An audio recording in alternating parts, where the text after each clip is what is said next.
what the African Union said about President Bashir of Sudan, that perhaps there needs to, we need to look at the stability and security of the Sudanese people while we talk about the arrest of Bashir. In Kenya as well, the local leaders have brought up that issue of stability and security of the country when perhaps talking about those bearing the most responsibility. Now, the list that's been announced there has two regions, the various leaders from two regions. Is this a concern at all for the court of any fallouts, ethnic fallouts in Kenya as a result of this?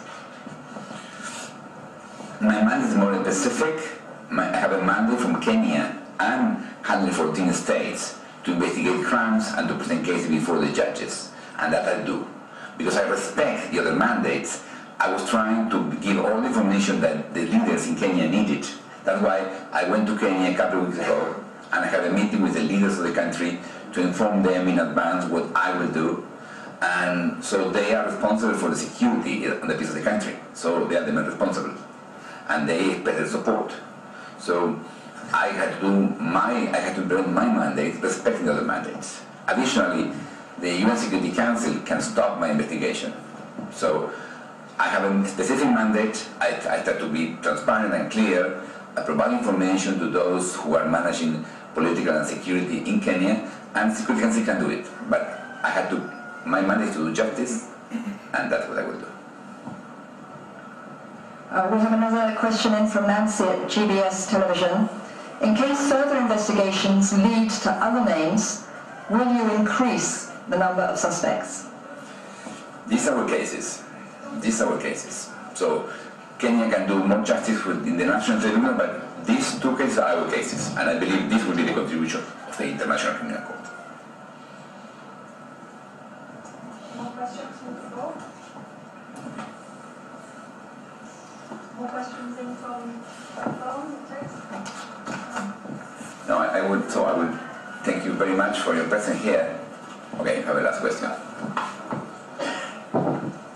Alex Chamada again, just received a text from my colleagues in Nairobi who think you didn't bring out, you didn't answer properly the question of the effect of the local tribunal and whether you are playing politics or not. Just further clarification. Thank you. As I said before, Kenya can decide to establish local tribunals or use national judges to do more investigation. It's absolutely Kenyan decision. I believe this case against 6 individuals is a matter of the ICC, who has jurisdiction on it, because there are no national proceedings against them. If you have other cases, it's a Kenyan decision.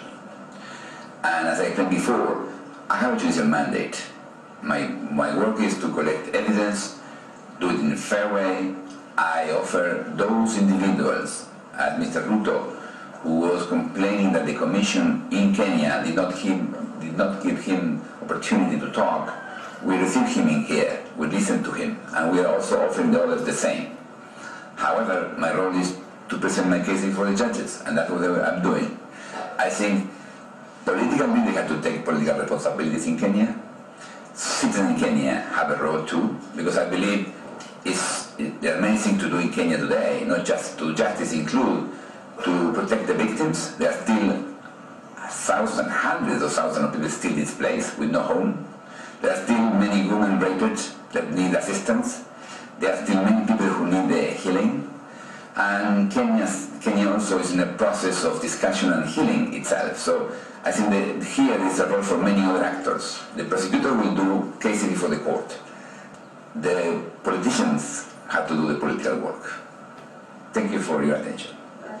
So one more from FM radio, Pamoja FM, from Thomas Bwire in Kibera. Now that you have provided the 6 names, yes, will it solve the Kenyan case? Sorry? Will it solve the Kenyan case? Of course not. Of course, the ICC intervention is a piece in a complex process that Kenya is doing. I think the piece includes the effort that Kenya did to reform the constitutions, and the different effort that Kenya is doing to transform and reform the police, to transform the political life. So the contribution of the ICC will be a piece of this. The Kenyan future is in the hands of the Kenyan people. We hope to help them. Okay, whatever.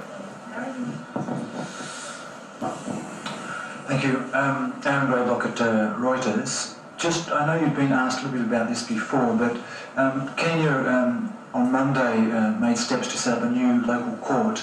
I'm just wondering whether you see the possibility now that your case against these six suspects will not need to go to the ICC. Do you foresee a possibility that this will not actually come to court at the ICC? Today there are no national proceedings against the 6 individuals for these crimes. And that's why I believe the case is admissible before the court. And that's, of course, Kenya, as I said before, they can decide to do other proceedings in other people. I believe this case now is under the jurisdiction of the International Criminal Court. But a question after that, what was your initial response after hearing 2 days before the press conference that there was a new plan by the Kenyan government to start a local tribunal? I don't know, do you know how many times a local tribunal solution has been suggested in the past 3 years by Parliament or government in Kenya? Can you say that? We follow that, yeah, we follow this kind of debates very closely. That's why we decided last year that it was the time to launch the investigation. And we requested authorization to the Deputy Chamber because there were no proceedings in Kenya. Yeah.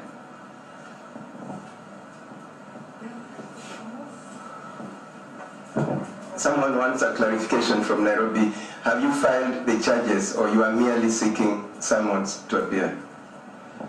I filed what? Have you filed the charges already? Yeah, we filed, at 11:58, we filed 2 applications of 79 pages presenting the 2 cases. So we explained to the judges what happened there, crimes committed, why we believe these individuals bear the responsibility. We present the analysis of the element of the crimes, and also we present the moral liability, and we request to the judges to issue summons to appear. The judges could accept my request, could transform in a warrant, or could reject my request. That's the judge's decision. But as a prosecutor, I did my job presenting the case, the 2 cases we believe provide clear idea of who is responsible for these crimes, because that's the issue. In Kenya, everyone knows crimes were committed. It was not clear who is really criminal responsible, because as someone said, maybe there are political responsibilities. It's not my business. I presented to the judges clear evidence showing why we believe these individuals that we mentioned bear criminal responsibility. They are still innocent, and I have to respect them. I will respect them. They are still innocent. So the judge will decide, and it's a process. That's why this is the beginning of a journey. It's a long journey to the justice in Kenya, but we will insist and persist. Thank you. That concludes the press conference. Thank you very much for your attendance.